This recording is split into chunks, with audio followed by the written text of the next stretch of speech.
আমি কালকে মারা যেতে পারি, যে কোনো সময় আমার মৃত্যুর ডাক আসতে পারে, এই অবস্থা যার দিলের মধ্যে আছে, এই ধারণা যার মধ্যে আছে, সে কোনো অপরাধ করতে পারে না।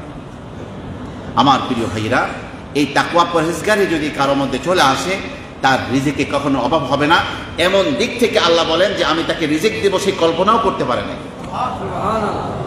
আল্লাহ পাক সে অনেক বড় বড় অন্যায় কাজ ছেড়েছে, অনেক বড় বড় অফার তার জীবনে। ছেলের ইউনিভার্সিটির বেতন, মেয়ের স্কুলের বেতন বাকি, পরিবার নির্বাহ করতে পারছে না, ঘর ভাড়া, কারেন্ট বিল, ভৌতিক বিল, এখন তো ভৌতিক বিল শুরু হয়েছে না, গ্যাস আসে নাই, এইভাবে চতুর্দিকের যখন খরচ খরচার মাত্রা বেশি আর সব জায়গায় টানা হেঁচড়া করে চলে, ওই সময় সরকারি অফিসার তার কাছে বড় একটা ঘুষের অফার আসলো, কিন্তু সে তো আল্লাহকে ভয় করে, সে সবগুলোকে ঘৃণা ভরে প্রত্যাখ্যান করলো, যেটা তার ইনসাফ, সে অনুযায়ী তার কলমকে চালাইলো, এগুলোকে গ্রহণ করলো না। তো এই যে আল্লাহকে ভয় করে বান্দা এই বড় অফারটাকে সে প্রত্যাখ্যান করলো, পদাঘাত করলো, এই জন্য আল্লাহ পাক কি তাকে ঠকিয়ে দেবেন? আল্লাহ তাআলা হালাল উপায়ে ওর চেয়ে বেশি সম্পদের মালিক তাকে বানিয়ে দেবেন আল্লাহ।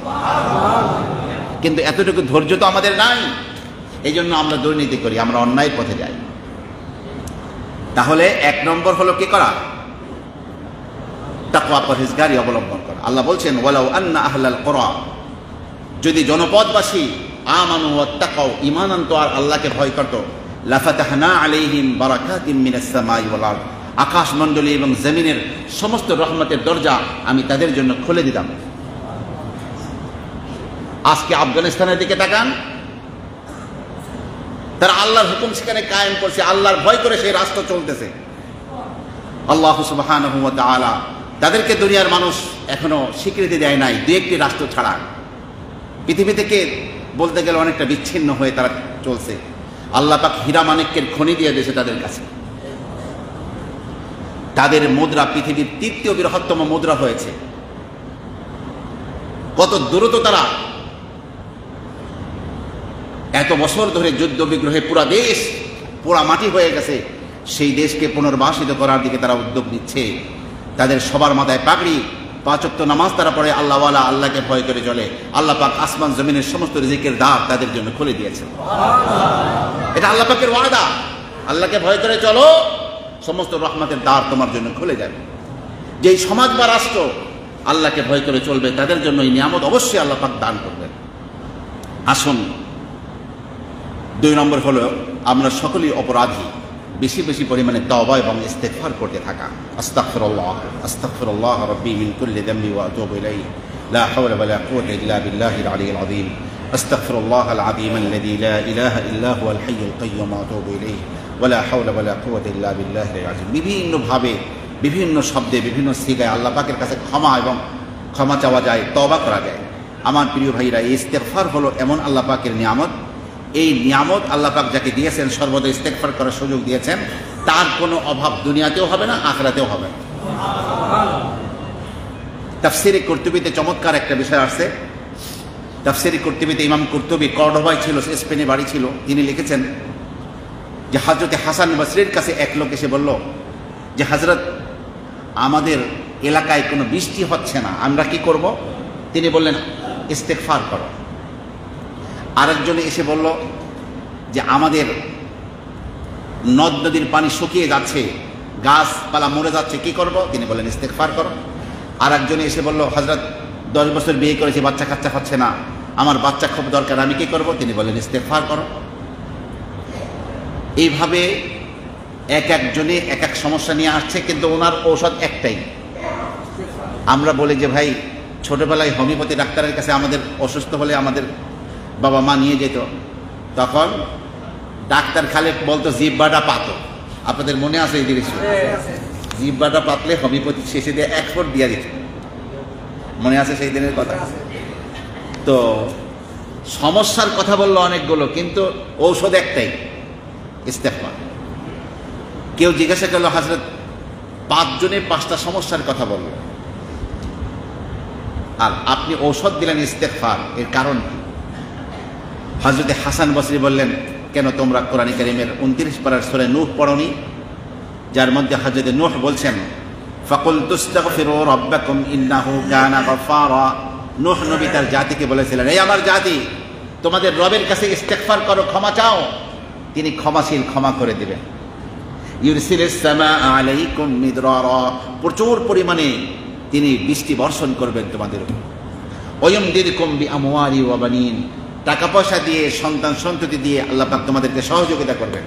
ওয়ায়াজআল লাকুম জান্নাতিন, তোমাদেরকে বাগ বাগিচা তোমাদের জন্য দান করবেন। ওয়ায়াজআল লাকুম আনহারা, তোমাদের জন্য নদ নদী খাল বিলের ব্যবস্থা তিনি করবেন। এক ইস্তেগফারের উপরে কতগুলো ওয়াদা আল্লাহ পাকের রয়েছে।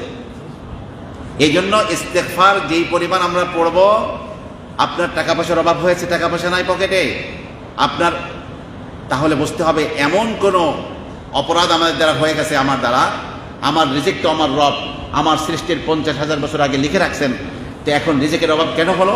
নিশ্চয়ই আমার দ্বারা এমন একটা অপরাধ হয়ে গেছে যা আমি জানি না, যার দ্বারা রিজিক আসার পথ রুদ্ধ হয়ে গেছে। চলুন এখন আমরা ইস্তেগফার করি, আস্তাগফিরুল্লাহ আস্তাগফিরুল্লাহ পড়তে থাকেন, কাঁদতে থাকেন, দেখবেন কোন দিক থেকে আপনার জন্য রিজিকের ফয়সালা হয়ে গেছে, আপনার আর কোনো অভাব নেই, টাকা পয়সা চলে আসবে ইনশাআল্লাহ। এই জন্য ইমাম আহমদ ইবনে হাম্বল, জগতের প্রখ্যাত ইমাম, তার একটা কাহিনী রয়েছে যে তিনি জগৎ বিখ্যাত এমন ইমাম, কোরআনের হাফেজ, হাদিসের হাফেজ, 10 লক্ষ হাদিসের হাফেজ। কয় লক্ষ? 10 লক্ষ। কোরআনের হাফেজ তো সব ইমামরাই ছিলেন। তারপরে কুদরতিভাবে দুনিয়ায় বসে আল্লাহ পাককে 99 বার তিনি স্বপ্নে দেখেছেন। কত বড় জগৎ বিখ্যাত ইমাম, কত বড় জগৎ বিখ্যাত মুহাদ্দিস। এই লোকটা সাদামাটা চলতেন, কেউ তাকে চিনত না।